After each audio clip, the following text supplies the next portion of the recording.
দাও মানে মুরগিটা দাও। ও কাট কইছেন এই না আপনার মুরগি 320 টাকা। 320 টাকা? এই নাও এই নাও। এটা আবার কি? ধন্যবাদ। এদি আমি কি করবো? আরে বেটা ধন্যবাদটার দাম জানো তুই? হ্যাঁ, কত দাম? ধন্যবাদটা 600 টাকা কেজি। আমার দাম হয়েছে মুরগিতে 320 টাকা। আমি ওখানে 350 টাকা ধন্যবাদটা দিচ্ছি। আমার বেশি লাগবে না, আপনি মুরগি নিছেন, মুরগির দামটা দেন।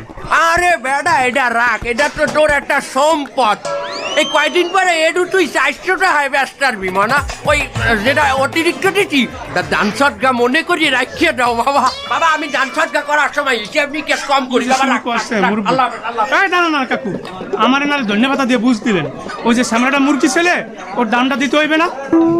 ও ওরে বুঝ দেওয়ার মতো জিনিসও আমার পকেটে আছে বাবু, হেটা লই তোমার ভাবা লাগবে না। রাখ বাবু রাখ, আর আমার জন্য দোয়া হরি যেন আরব দেশে যাইতে পারি। হ্যাঁ কোন মহানে প্রতিদিন জ্ঞানজাম করে না গিয়ে বাজারে। আরেকজন মুরগি নিছে, দিছে কচুর শাক, কষা কচু, আর এখন আবার ধন্যবাদ দিয়ে গেছে। এই মানা, তোমার ওই মুরগি সিলিয়ানে কয়টা হয়েছে? 20 টাকা হয়েছে। 20 টাকা? এই নাও। এটা কি? লেবু? লেবু দিয়ে আমি কি আনবো? এবার লেবুর আলি জানো তুই? লেবুর আলি 60 টাকা।